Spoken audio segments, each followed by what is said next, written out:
بسم اللہ الرحمن الرحیم۔ السلام علیکم ورحمۃ اللہ وبرکاتہ۔ میں آصف الرحمن الوی آپ کی خدمت میں حاضر ہوں۔ گوال منڈی سے جاتی عمرہ تک کا سفر آپ کے سامنے۔ بہت سارے لوگوں نے اعتراض کیا کہ یہ میں گوال منڈی سے جاتی عمرہ کا سفر اب بند کروں اور کچھ اور، لیکن یہ سفر بند نہیں ہو سکتا۔ بہت ساری چیزیں باقی ہیں جو میرا کام ہے بتانا، باقی آگے لوگوں کی مرضی۔ خیر،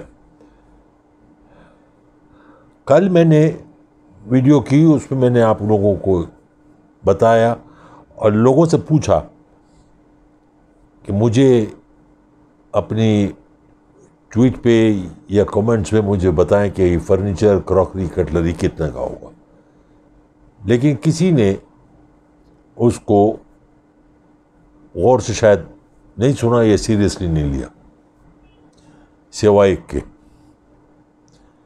میں نے یہ بھی کہا تھا کہ آپ اپنی طرف سے جتنا زیادہ سے زیادہ بتا سکتے ہیں، ایگزیجریٹ کر سکتے کر لیجیے گا، لیکن کسی نے بھی اس میں دلچسپی نہیں لی۔ کوئی بات نہیں، شاید یہ ان کا مسئلہ ہی نہ ہو، لیکن میرا مسئلہ ہے، میری قوم کا مسئلہ ہے، میرے بچوں کا مسئلہ ہے۔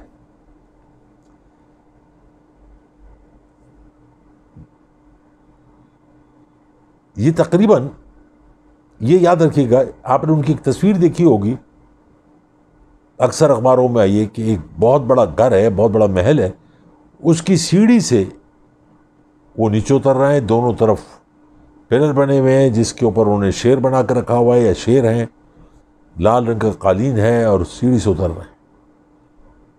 انسان جب حلال کی دولت کماتا ہے تو وہ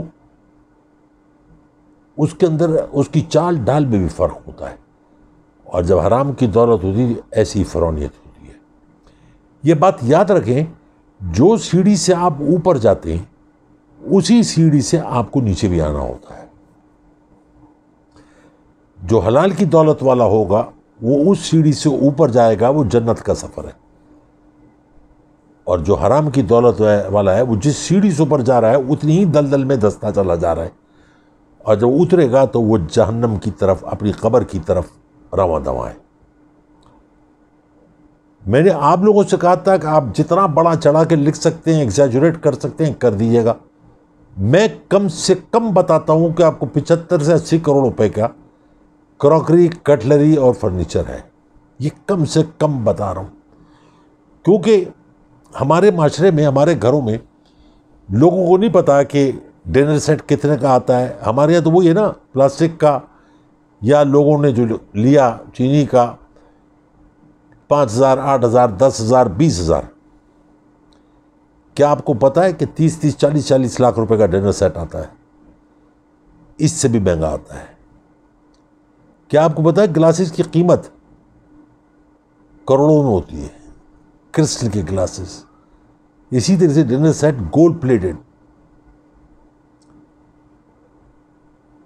یہ جو میں نے بتایا آپ کو، یہ کم سے کم کر کے بتایا کہ اللہ کیا پکڑنا ہو جائے، کیونکہ میں اس گھر میں تو کام کرتا نہیں تھا، لیکن مجھے معلوم ہے، میں خود رہا ہوں یورپ میں، امریکہ میں، مجھے پتا ہے کہ گلاسز کی قیمت بہت مہنگی ہوتی ہے۔ کراکری، کٹلری جو برانڈڈ ہے وہ بہت مہنگی ہوتی ہے۔ یہ جو ہمارے ایم این اے، ایم پی اے جو نون لیگ کے ہیں، جو ذاتی عمرہ جانتے ہیں، انہوں نے کبھی ان گلاسوں میں پانی بھی نہیں پیا ہوگا، کھانا تو بہت دور کی بات ہے، کہ ان کے لیے الگ حساب کتاب ہے، ان کے لیے الگ کراکری و کٹلری ہے۔ یہ جو میں جن کی قیمت میں بتا رہا ہوں اس میں یہ شامل نہیں جو ان لوگوں کے لیے، دیسی لوگوں کے لیے، ان کے لیے وہی گلاس اچھے ہیں، ٹویا ناسک والے۔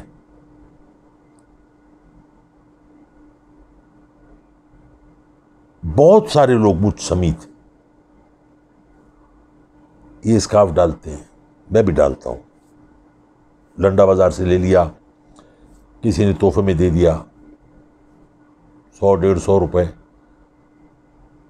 اس سے زیادہ اور کیا آدمی لے گا؟ 12 لاکھ 15 لاکھ روپے کا اسکارف یہی ڈال سکتی ہیں، میں نہیں ڈال سکتا. اس کی وجہ ہے جب آپ کی حلال کی کمائی ہوتی ہے اور آپ اپنی جیب سے ڈالتے ہیں، آپ کو احساس ہوتا ہے. جب قوم کا پیسہ ہوتا ہے تو کوئی احساس نہیں. اس کی بالکل ایسی تشبیہ لے لیں کہ جب آپ کی جیب میں کیش ہوتا ہے اور آپ بازار میں جا کے خریداری کرتے ہیں تو نوٹ جب گن کے آپ دیتے ہیں تو آپ کو احساس ہوتا ہے کہ بہت سارے پیسے چلے گئے. پر اے ٹی ایم کارڈ یا پلاسٹک منی جسے کریڈٹ کارڈ بھی کہتے ہیں، اس کی صرف ایک آواز آتی ہے کر، اور لوگ پلٹ کے دیکھتے ہیں تو آپ کو اس وقت محسوس نہیں ہوتا کہ آپ کس دلدل میں گھس رہے ہیں. وہ مہینے کی 1 تاریخ اور 5 تاریخ کو پتہ چلتا ہے. یہ تو بتانا مقصود تھا میرا لوگوں کو کہ ڈنر سیٹ، کراکری، کٹلری کچھ عرصے بعد میں اپنی ٹویٹ پہ میں تصویریں بھی ڈالوں گا کراکری کی، کٹلری کی، کہ دنیا کی مہنگی ترین جو ان کے یہاں استعمال ہوتی ہے.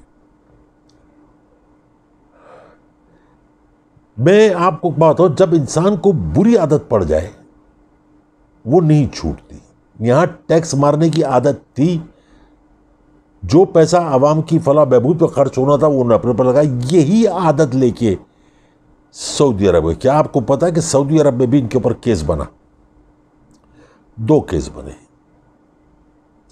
ایک اسرائیل سے اسکریپ لینے کا، جس کو انہوں نے دکھایا کسی اور مسلم ممالک کا، جو پکڑا گیا.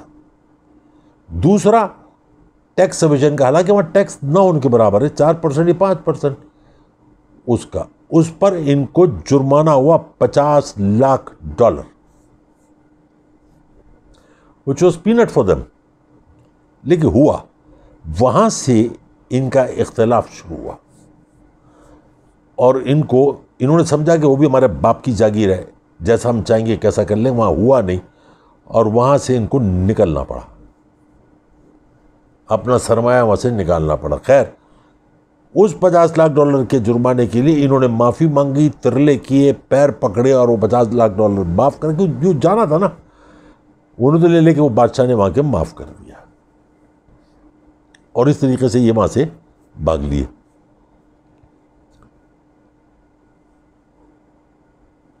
بہت ہی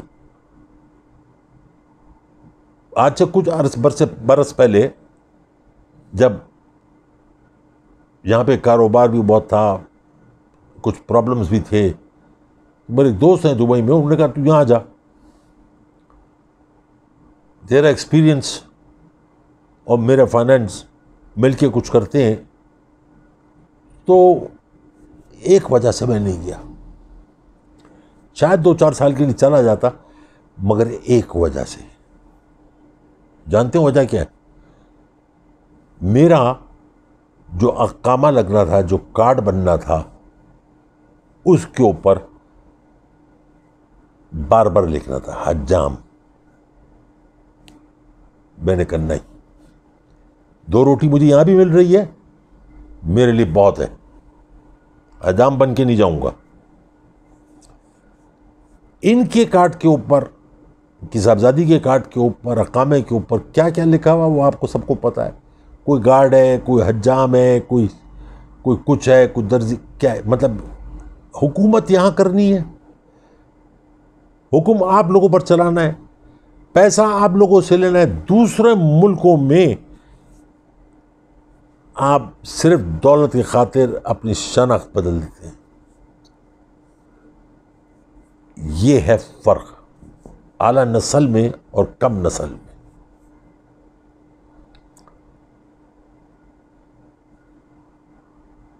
دنیا میں بھی کچھ لوگوں سے میں اپنا ہوم ورک کمپلیٹ کر رہا ہوں. ویسے تو بتایا جو جا رہا ہے وہ اربوں خربوں کی اس کی جائیدادیں ہیں.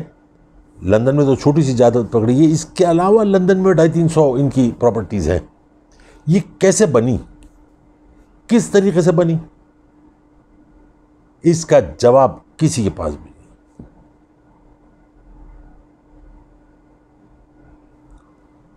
جاتی عمرہ میں جہاں ان کی رہائش ہے،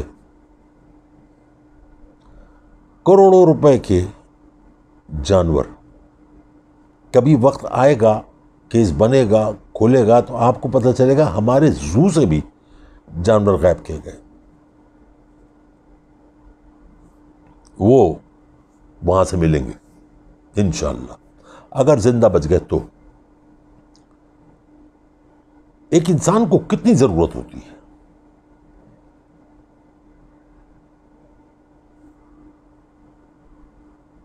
اب جب سارے سرکاری وسائل ختم ہو گئے، نہ ہونے کے برابر، تو 70 ملازمین کو چھٹی دی گئی کیونکہ وہ سرکاری اس پہ نہیں تھے.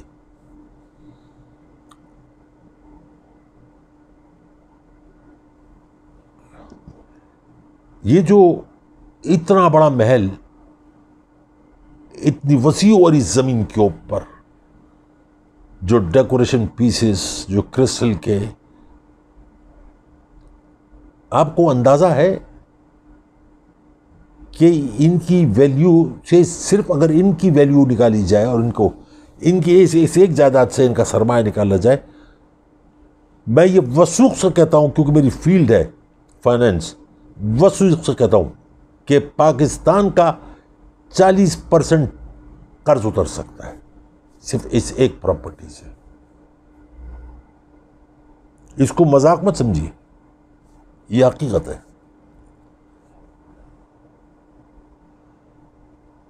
جس طریقے سے لوٹ مار مچائی گئی،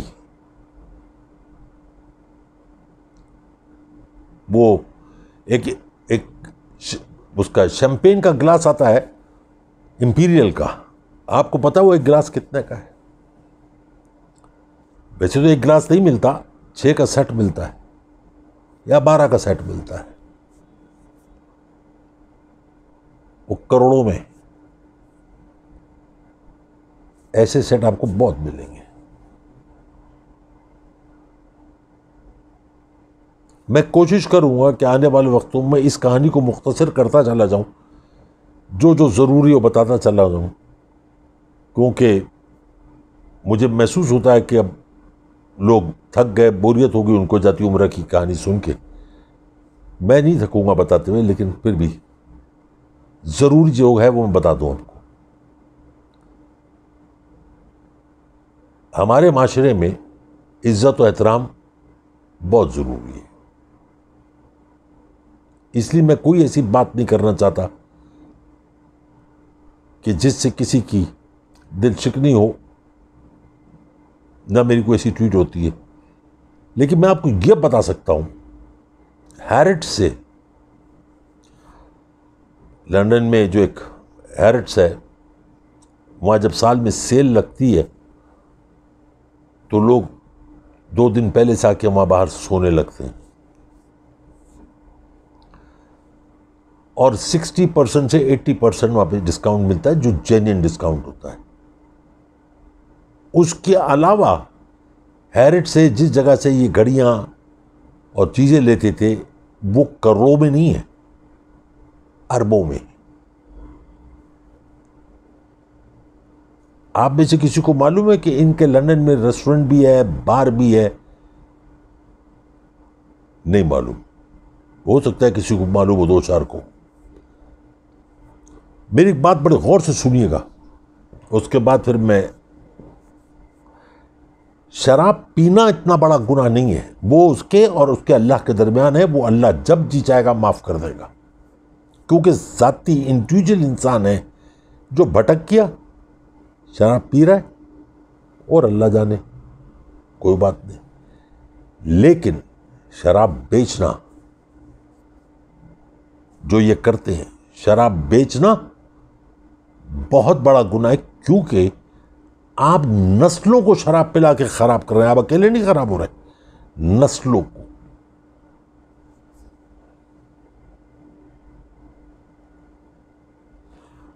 آپ کے ریسٹورنٹ میں، آپ جب کام کرتے ہیں وہاں پہ، آپ کے ریسٹورنٹ میں ہیم کا بکنا، خنزیر کا، اس بات سے آپ اندازہ لگا لیے کہ دولت کتنی امپورٹنٹ ہو گئی انسان کے لیے.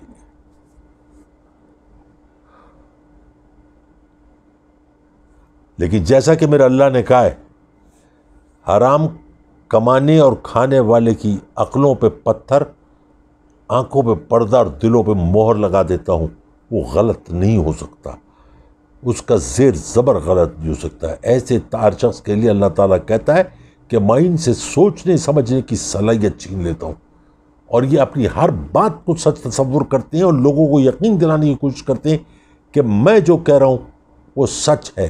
اور ان کے جتنے پالتو ہیں، جتنے ان کے لوگ ہیں، وہ آج میڈیا پہ بیٹھ کے یہی ثابت کرنا چاہ رہے ہیں کہ ایک ٹکے کی نہیں ہوئی، ایک پیسے کی نہیں ہوئی۔ ہم بھی یہ کہتے ہیں کہ ایک ٹکے کی، ایک پیسے کی نہیں ہوئی، اربوں خربوں کی ہوئی ہے۔ ابھی تو جب لسٹ میں بتاؤں گا آپ کو کہ دنیا میں کہاں کہاں کس کس بر اعظم میں کیا کیا ہے، نیوزی لینڈ تک، وہ سب آپ دیکھیں، کیسینوز، یہ سب کہاں لے کے جانا ہے؟ قبر میں۔ ایک چیز بھی ان کے کام نہیں آنے کی یہاں پر۔ بہرحال یہاں سے کل پھر شروع کریں گے اپنی رائے دیجیے گا۔ اگر ذاتی عمرہ کو یہاں سے کیس کو روکنا ہے تو پھر روکیں گے، ورنہ اس کو شروع کریں گے۔ اب میں آتا ہوں بچوں کی طرف۔ میرے بچوں، دنیا میں بہت ساری قسم کے انسان ہیں، ان میں سے چند میں آپ کو بھی بتاتا ہوں۔ ایک وہ جس کا کسی چیز سے کوئی تعلق نہیں ہوتا، دنیا میں کیا ہو رہا ہے کیا نہیں ہو رہا ہے وہ اپنی دنیا میں مگن ہے، اس نے روٹی کھائی، پانی پیا، سو گیا، یہ اس کی پوری زندگی کا محور ہے۔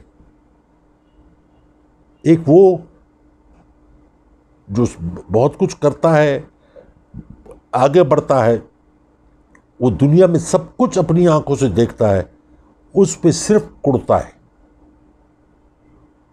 کھایا پیا، کڑتا ہے، کھایا پیا، سو گیا۔ ایک وہ جو صرف کڑتا نہیں ہے، چیختا بھی ہے، چلاتا بھی ہے، اس کو لوگ پاگل کہتے ہیں۔ جیسے میں پاگل، مجھے یہاں تک لوگوں نے کہا کہ عمر کے اس حصے میں کیوں تکلیف لینا چاہتے ہو؟ مگر فبیہ، میرا اللہ کی رضا ہوگی تو ٹھیک ہے، ورنہ میں بیٹھا ہوں اپنا کام کرتا رہوں گا۔ تم میرے بچوں صرف کام کے ساتھ ساتھ چیخو بھی، جب تک چیخو گے نہیں تمہارا اور تمہارے بچوں کا مستقبل اچھا نہیں ہو سکتا۔ چیخو گے، کہیں نہ کہیں کچھ نہ کچھ جنبش ہوگی، کہیں نہ کہیں کچھ نہ کچھ ہل جل ہوگی، اور یہ میرے اللہ کا نظام ہے۔ جب اس سے آپ مانگتے ہو وہ دیتا ہے، وہ کبھی آپ کو مایوس نہیں کرتا۔ آپ جب رات کو سوتے ہو تو ایک دفعہ ضرور سوچو کہ مجھ سے دن میں کوئی کام بھول تو نہیں گیا، میں نے کسی کا دل تو نہیں دکھا دیا۔ اور اگر ایسا ہوا ہے کہ کسی کا دل دکھ گیا تو اپنے دل سے اسے معاف کر دو، کیونکہ اللہ سے بڑا معاف کرنے والا کوئی بھی نہیں ہے۔ تم معاف کرو، وہ تمہارے اٹھنے سے پہلے تمہارے سارے گناہ معاف کر دے گا۔ لیکن چیخنا مت بھولنا، آواز نکالنا مت بھولنا۔ یہ آواز، یہ چیخنا تمہاری زندگی، تمہاری جینے کی علامت بھی ہے اور ضمانت بھی ہے۔ اپنی دعاؤں میں، پیار محبت میں یاد رکھیں۔ میری طرف سے بہت سارا پیار، بہت ساری محبت، بہت ساری دعائیں۔ اللہ تعالیٰ نے زندگی تو انشاءاللہ کل پھر ملاقات ہوگی۔ السلام علیکم ورحمۃ اللہ وبرکاتہ۔